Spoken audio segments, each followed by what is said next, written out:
In the beginning, when God created the heavens and the earth was formless and void. Darkness covered the face of the deep, while a wind from God swept over the face of the water. And God said, "Let there be light," and there was light. And God saw that the light was good, and God separated the light from the darkness. God called the light day, and the darkness he called night. And there was evening, and there was morning, the first day. And God said, "Let there be a dome in the midst of the waters. Let it separate the waters from the waters." So God made the dome and separated the waters that were under the dome from the waters that were above the dome. And it was so. God called the dome sky. Then there was evening, and there was morning, the second day. And God said, "Let the waters under the sky be gathered together into one place, and let the dry land appear." And it was so. God called the dry land earth, and the waters that were gathered together he called seas. And he saw that it was good.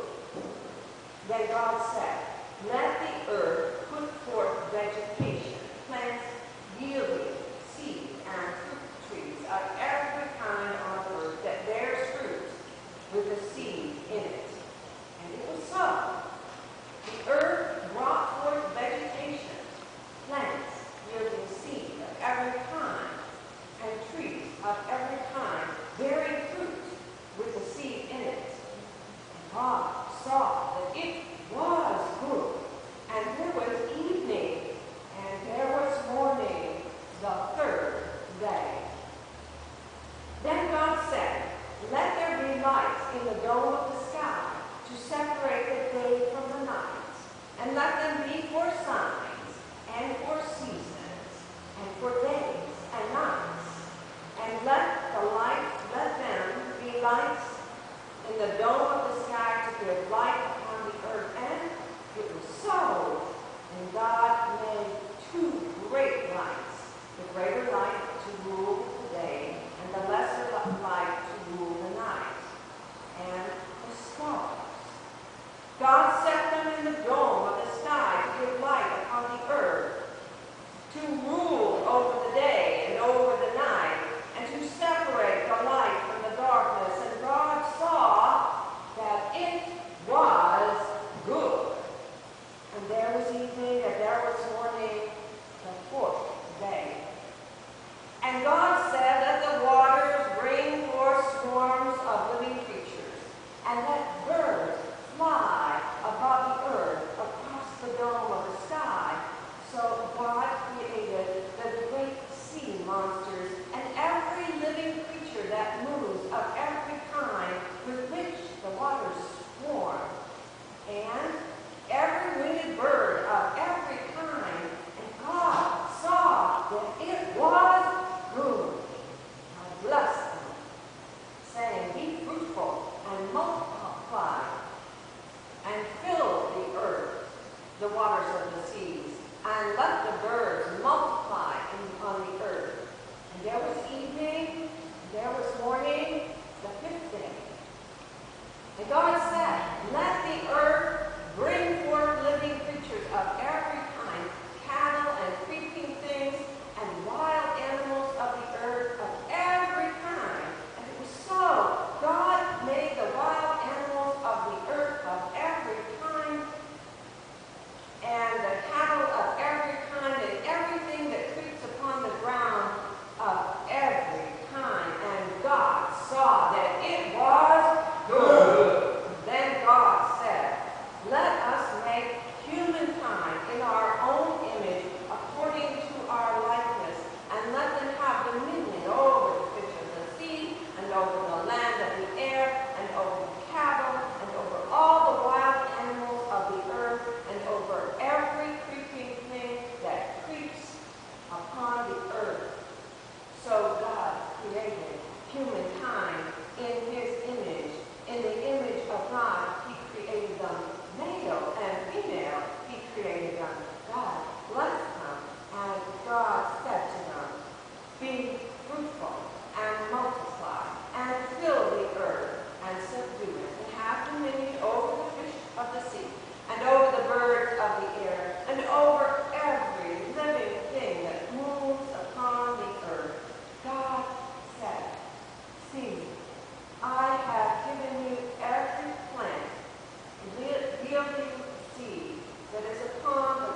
see what I see.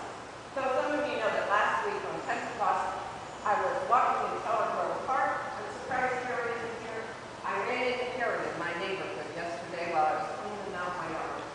Anyway, it's a small world. And I was coming back from my walk in Tower Grove, and I saw this woman with her dog, and I couldn't figure out what was behind her. I thought it looked like a pig, but I couldn't believe a pig was walking in Tower Grove Park. And sure enough, and then when I said, "What is that?" she said, "That's my pig, Zoe." And she didn't even have a harness on her pig. I said, "Aren't you worried about Zoe getting away?" And she said, "No, Zoe, Zoe knows how to behave." Okay. So there was Zoe. And then I go around the lily pond at Tower Grove Park. And every morning early when I walk because I have to, because I've had back troubles. And if I don't walk, I begin to hurt. You know, you've got some arthritis, which you don't get to my age without some arthritis. You got to move. And if you don't move, you hurt more. So I walk every morning. And I've been hearing the bullfrogs. I wasn't sure what they were. So I went online because this week, and I don't remember which day it was, I saw this frog sitting on the side of the lily pond. And it was quiet, but this is what it looks like. It looked just like this. And it was about this size. It was about the size of my hand, a bullfrog. It was very peaceful. It was early in the morning. There weren't many people around. And I just really enjoyed seeing the bullfrog. I always see the ducks, and sometimes there are swans, but I've seldom seen the frog. I just hear it. So then I was surprised that a couple days later, switch the slide, I saw this. Now, I think this is the right bird. This is a heron. And there was this heron, this is an elegant bird, standing in the lily pond. And I went online to try to find what I think I'd seen, and I think this is it. It just had this elegant long neck. It's an awesome looking animal. And when I went online to try to find it, I also saw some pictures of what it ate. It eats frogs. So I don't think it's really surprising it was in Tower Grove Park. I was looking for those bullfrogs, I'm quite certain. I walk every day. And I walk now in the mornings. When I had my dog who died recently, I used to walk mornings and evenings. And in the early morning, I talk to God. I sing songs.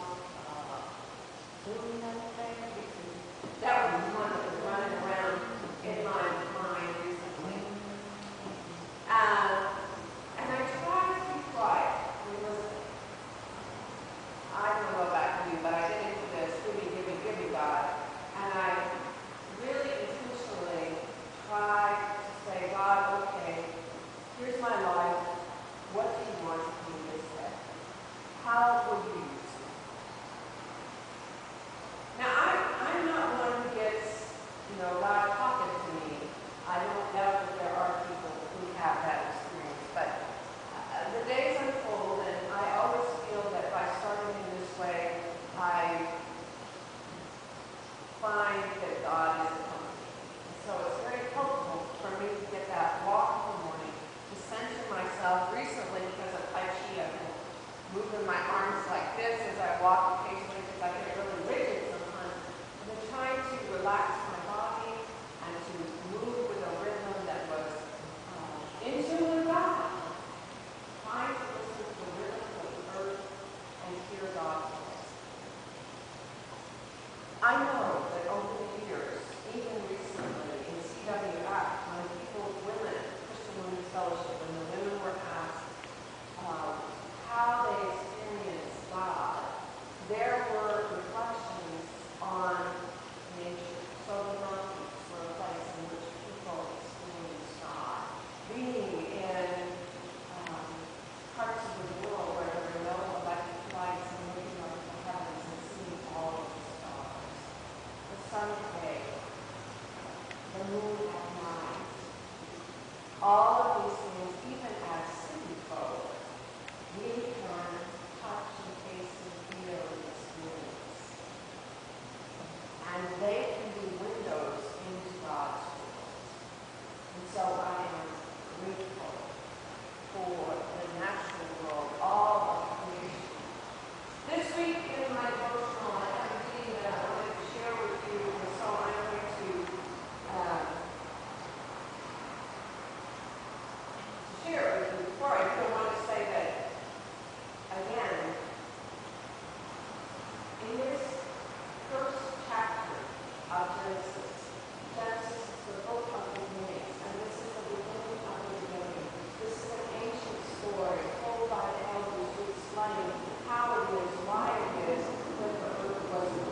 of believers into a powerful church, God's people in the world. The church also reflects relationship. God connects those early believers and helps them relate to the world around them. God created us for relationship and teaches us how to be in relationship through the Trinity, the Father, Son, and the Holy Spirit. We recognize that the story of creation is one of relationship, light and dark, to earth and sky, to humans and to God. We cannot exist without one another. Relationship. Its father said,